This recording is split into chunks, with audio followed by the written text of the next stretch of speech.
Good morning, Little Masters, and welcome back to today's Tolkien Times. I'm the Man of the West, also from the Prancing Pony podcast. Let's keep week 33 going with today's Tolkien Tuesday.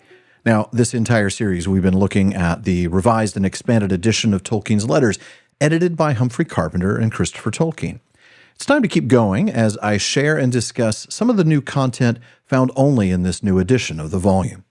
Now, last week, we looked at a couple of letters to Christopher sandwiched around a letter to Michael.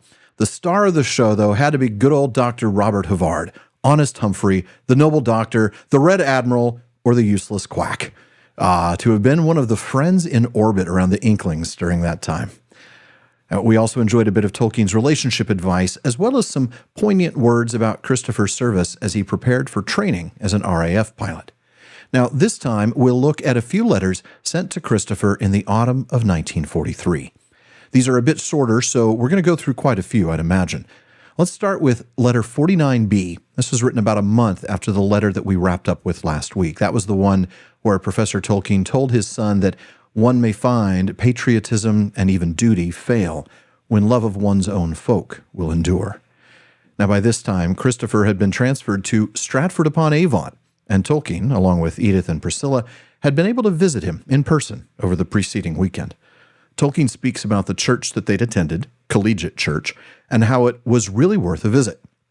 Now, if you've ever been there, and I've not, at least not yet, it's better known as Holy Trinity Church, or simply as Shakespeare's Church, since that was where he was baptized, married, and buried. Of course, Tolkien, being Tolkien, has thoughts, calling the place an object lesson in the Reformation, including air quotes around Reformation. He speaks of the vulgar Tudor Jacobean tombs of the local rich family, but he got a glimpse of something historical too, writing, "The parish register on view is also well worth a glance, still in Latin and practically medieval hand when Shakespeare was born." Now, a week later, he writes another brief letter. I have to admit, I wish Christopher would have shed a little light on the context in the notes, but here's what we have. "My own dearest, I am sorry you had a bad time last week. I expected it was something of the kind. When you're having a bad time, don't spend precious leisure writing long letters. If you had sent a card, scribbled at an odd moment saying, 'Okay, but being chaste,' it would have told me all, or nearly all." I guess that's the equivalent of just a quick text telling me you're still alive would be good. He adds that the weather is excellent, lovely golden weather, in fact, before mentioning the next course that he's busy organizing. Now, that part we actually do get some context for. We read in the note for the letter that the preceding March, this letter was in September, Tolkien had been appointed the director of an English course for Royal Navy and Royal Air Force cadets. Now, with the first course wrapping up, the second group of cadets were scheduled to arrive at the end of that month. Now, that explains Tolkien's next comment. Chances of writing Hobbit, nil.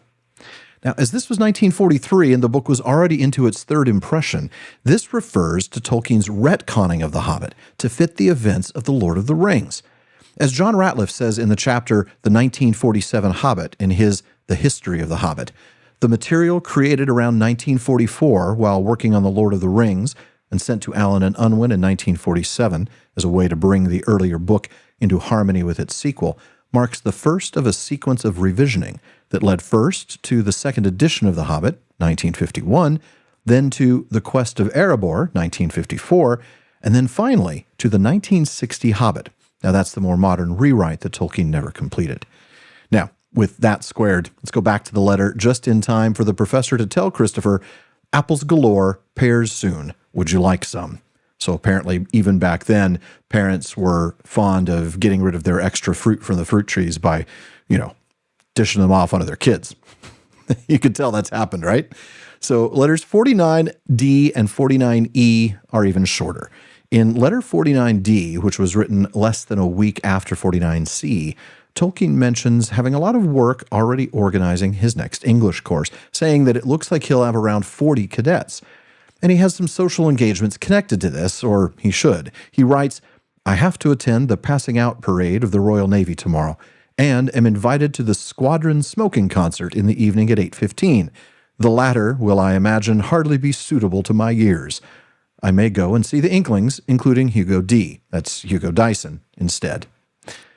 49E, which was written 6 days after that letter, sees Tolkien expressing, "I wonder how you have been faring in the air.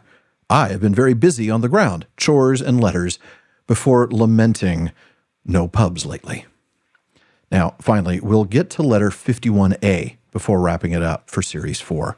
Now, don't worry, we'll eventually come back to the revised and expanded letters again sometime, though I think we'll probably take a break from it in Series 5. Letter 51A was written a little later than the burst of letters from 49B to 49E. Those are written in the first 3 weeks of September 1943. This one's dated 3rd November. Tolkien writes in a letter accompanying what must have been a much desired and appreciated package, "Dearest, I did not get your pipe off yesterday. Here it is."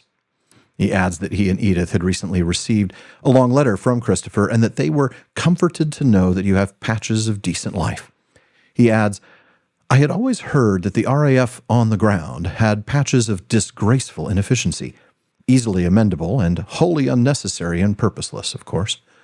But war ever and everywhere, outside the heroic poets, is really like that."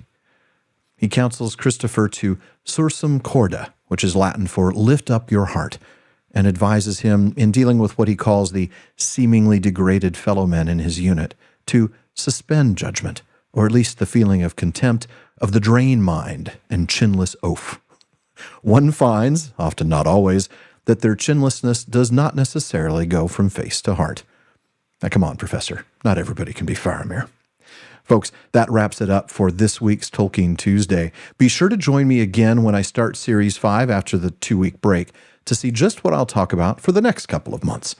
Please visit patreon.com/TolkienTimes to learn how you can be a part of deciding exactly what I'll talk about then, not to mention supporting the show, getting an ad-free feed, bonus episodes, and more. And join me again tomorrow on today's Tolkien Times for Word Nerd Wednesday. Now, if you're watching this on YouTube, please like, subscribe, and turn on notifications. And be sure to follow or subscribe on your podcast apps. Follow @Tolkien Times on Instagram, Twitter, and TikTok.